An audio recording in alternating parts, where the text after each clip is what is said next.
Olá, professores, professores coordenadores, bem-vindos a mais uma TPC de Linguagens da Diretoria de Ensino da região de Caieiras.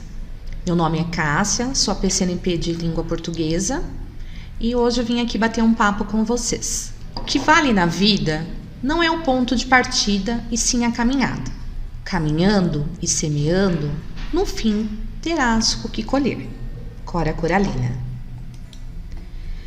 Dentro da nossa contextualização, hoje da nossa conversa, eu gostaria de falar com vocês a respeito do novo ethos, da nova configuração que nós temos aí, de novos hábitos, de novos costumes, de novas práticas de interação social, de novos contextos de produção. Então é muito importante que nós, professores, enquanto educadores, nós estejamos antenados às esferas que estão emergindo aí da sociedade, desse novo normal, desse novo contexto de sociedade que está posto, que está se perfazendo. Então é muito importante que a gente trabalhe com os alunos nesse novo cotidiano, dentro das esferas sociais, digitais, dentro da esfera física. Então é muito importante nós estarmos conectados às praxis pedagógicas que vinculam a nossa área de formação. Eu vou falar com vocês um pouquinho, vamos retomar um pouquinho a questão das competências. Então, as competências, elas mobilizam as habilidades. O que é essa mobilização dessas habilidades? É a gente saber fazer, dar ênfase ao aprendizado do aluno, aos saberes cognitivos, socioemocionais que os alunos têm e adquirem ao longo dos anos de sua formação enquanto cidadãos. Então é muito importante que nós tenhamos claro qual é, no caso, o nosso papel enquanto educadores dentro deste cenário que está posto, dentro de toda essa interdiscursividade que nós temos. E então é muito importante nós estarmos antenados em tudo que está acontecendo, dentro desses conhecimentos que estão se perfazendo, de novas ferramentas digitais, e não perder também a questão do físico, das questões formais, das questões não formais, dentro de um contexto de produção ao qual os alunos estão inseridos. Nós estamos inseridos enquanto sociedade. E as habilidades, dentro das habilidades gerais de linguagens e códigos e também dentro das habilidades específicas, o Centro de Mídias SP, ele tem feito todo um trabalho juntamente com a sua equipe técnica para configurar, para manter uma equidade em relação aos trabalhos realizados nas escolas. Por isso que eles fizeram uma análise e chegaram a algumas habilidades essenciais. Então, nós temos as habilidades gerais de códigos, de linguagens e códigos, temos as habilidades específicas e dentro desta análise, os técnicos fizeram as habilidades, estudaram as habilidades que estão passando nas aulas remotas do Centro de Mídias de São Paulo, equiparando essas habilidades essenciais para todos os anos, séries, disciplinas. Então, estas são as habilidades essenciais, isso que vem a ser uma habilidade essencial. O que é uma habilidade essencial? É uma habilidade prioritária, é uma habilidade básica para estarmos trabalhando com os alunos nos mais diversos contextos de produção. Dentro da organização curricular, nós temos os campos de atuação, O que são esses campos de atuação? Assim como nós, já profissionais de linguagens e códigos, sabemos, Os campos de atuação é onde o aluno perfaz, se interage com a sociedade. Então, dentro da vida cotidiana, dentro da vida pública, dentro do campo artístico, dentro do campo linguístico, né? Então, como que o aluno ele passa por esses diferentes papéis sociais enquanto atuação, enquanto sociedade, enquanto cidadão? E as práticas de linguagens que estão ligadas a esses campos de atuação, né? Que são as práticas de linguagem de leitura, de escrita, de escuta, de produção de textos, de análises linguísticas e semióticas, né? Essas práticas todas que nós temos aí nas multimodalidades que se apresentam dia a dia para a gente e agora cada vez mais nas esferas digitais. Né? E dentro dessas práticas sociais, como é que o aluno interage, como é que o aluno se organiza, né? Então a gente tem que estar trabalhando com ele essas habilidades, né? Fazer um recorte, propiciar esses alunos essas práticas sociais, né? Que ele consiga visualizar essas práticas sociais que ele tem visualizado e interagir com as habilidades aí da vivência, dos vários campos da atuação e de vida dele em sociedade. Então é muito importante essa organização curricular para nós nos referendarmos enquanto também linguagens e códigos. E os roteiros de estudos, né? A gente vai conversar um pouquinho sobre roteiros de estudos. Então vamos retomar um pouquinho o que são os roteiros de estudos, né? Os roteiros de estudos são sequências didáticas que nós trabalhamos diante dessas habilidades essenciais, como eu já mencionei. Então nós selecionamos algumas habilidades essenciais, sempre adequadas à nossa escola, ao nosso aluno, aquele aluno que a gente tem ali no chão da escola, em loco, né? E a gente faz essas adequações, monta essa sequência didática, a escola tem autonomia para isso, para montar esse roteiro de estudo, sempre pensando quais serão os procedimentos, quais serão essas estratégias, os enunciados têm que estar sempre bem claro, né? Observar, em uma coisa que a gente tem que também pontuar, é a questão do nosso número de aulas, da nossa matriz de avaliação, nossa matriz curricular, no caso. Por que de acordo com a nossa matriz curricular? Para que nós, professores, tenhamos algumas estratégias em relação à quantidade das atividades que nós enviamos para os alunos, né? Porque não é só a língua portuguesa, história, não é só a língua portuguesa, inglesa, a área, por exemplo, de linguagens e códigos. Os alunos estão em casa e eles estão fazendo as aulas, estão fazendo os roteiros de todas as disciplinas, né? Então é muito importante que a gente tenha claro qual é o objetivo da aula, quais são as habilidades que nós trabalharemos, quais são essas habilidades essenciais, quais serão os nossos conteúdos que nós utilizaremos para nos referendarmos a essas habilidades.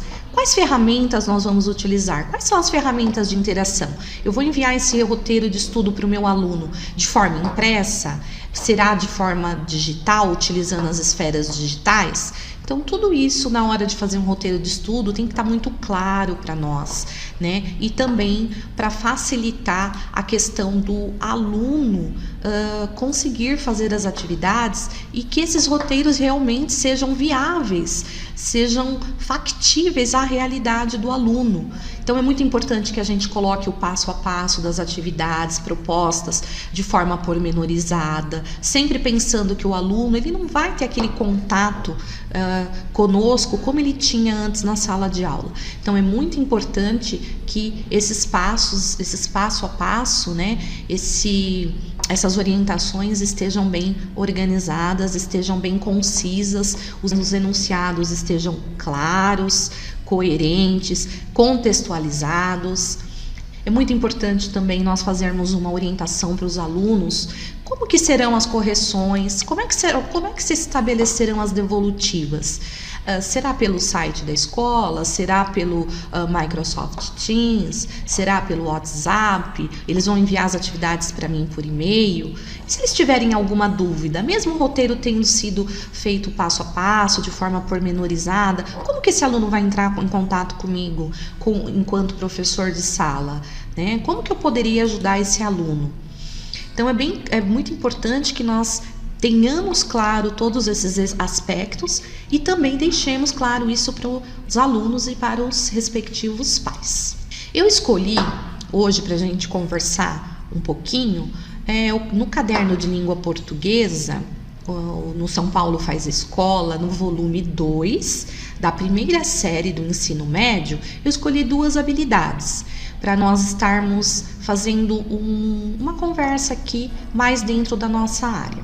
Então, os alunos vão estabelecer, a primeira habilidade é estabelecer as relações entre as partes do texto, estabelecer as relações entre as práticas de linguagem, a leitura e a escrita.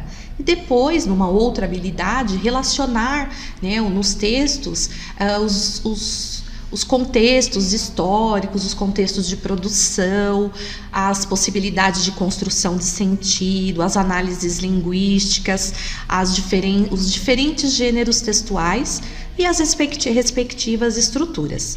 Então, é muito importante que tenhamos claro posta essas habilidades. Então, como eu disse, o caderno volume 2 da primeira série do ensino médio de língua portuguesa. Então, aí nós temos lá a atividade 1, e a atividade 2. A atividade 1, ela vem falar um pouquinho sobre a questão... Na verdade, nós vamos conversar sobre 4 gêneros textuais. Então, essa atividade da primeira série do ensino médio, ela vem ela conversa conosco sobre uma interdiscursividade entre 4 gêneros textuais. Quais são esses 4 gêneros textuais? O primeiro que está aqui para nós analisarmos é o gênero textual, aí uma conversa informal, uma conversa na linguagem aí coloquial entre os alunos no WhatsApp. Eles, a primeira série C do ensino médio tem um grupo chamado É Nós. E eles têm toda uma maneira de se tratar, típica aí juvenil, uma linguagem da juventude, com abreviações, com imagens, emotions, Então, toda aí uma estrutura bem moderna que eles estão super acostumados, que é uma linguagem utilizada aí nessas mídias sociais, no caso aqui, o WhatsApp. E depois nós temos a questão de um poema, um poema chamado Quem conta um ponto aumenta um conto. Na verdade, esse poema, essa estrutura textual que corresponde aí a versos, estrofes, rimas, palavras rimadas, ele tem a ver com a nossa realidade, aí falando a questão dos fake news, como é que as notícias passam de boca em boca e o que isso pode levar, os fake news, a questão da pós-verdade. E esse poema, ele está fazendo uma menção, uma referência a um ditado popular, que é o ditado popular, aquela frase, quem conta um conto aumenta um ponto, E aí é muito interessante que nós façamos para o aluno, uma análise explicando para eles qual a diferença entre um ditado popular e um provérbio, Então, aqui nós já temos a questão da estrutura do poema, que nós já vamos ter conversado com os alunos, ter relembrado a questão da estrutura do poema, versos, estrofes, a questão das rimas. E aí nós vamos lembrá-los o que vem a ser um ditado popular. A gente, nesse meio tempo, pode até pedir para eles conversar com algum familiar e perguntar se os pais conhecem, se a avó, algum familiar que mora com eles, conhece um ditado popular. E o ditado popular é uma frase, relembrando aí para os alunos que o ditado popular, eles são frases de origem popular que quase sempre, na maioria das vezes, trabalham com a questão do senso comum relacionado a alguns aspectos sociais. Então é bem interessante a gente colocar isso. E lá na atividade também fala do provérbio, né? O que vem a ser um provérbio dentro da contextualização ali da atividade, da questão dos textos conversando entre si, amarrando ali a questão da comunicação. Nós temos a questão do provérbio. O que é um provérbio, né? Então, um provérbio é uma frase também, quase sempre de origem popular, é bom nós colocarmos isso para o aluno, só que ele tem uma lição de vida por trás, ele tem uma mensagem, né? Ele é muito comum também os provérbios aí na linguagem da Bíblia, né? Então é bem interessante que a gente coloque isso para o aluno, para ele estar diferenciando o que é um ditado popular e o que é o provérbio. Bom, então aqui fazendo agora, né, uma sugestão de atividades, aquilo que a gente já conversou antes. Então agora seria um roteiro autoinstrucional, né? Uma conversa sobre um roteiro autoinstrucional. Como que eu posso fazer um roteiro autoinstrucional para ajudar o meu aluno na realização dessas atividades em casa, né? Posto que nós já analisamos quais serão os contextos de produção, se será por uma forma digital, por uma forma física, se o aluno conseguirá fazer sozinho ou com a ajuda de um responsável em casa, né? Então a gente dá algumas instruções aí para o aluno para que ele realize as atividades propostas. Então, ler atentamente o texto, debater com um aluno, com um colega, com um familiar dentro de casa, procurar as palavras no dicionário que ele desconhece no texto, conversar com outras pessoas sobre o que são ditados populares, o que são provérbios, né?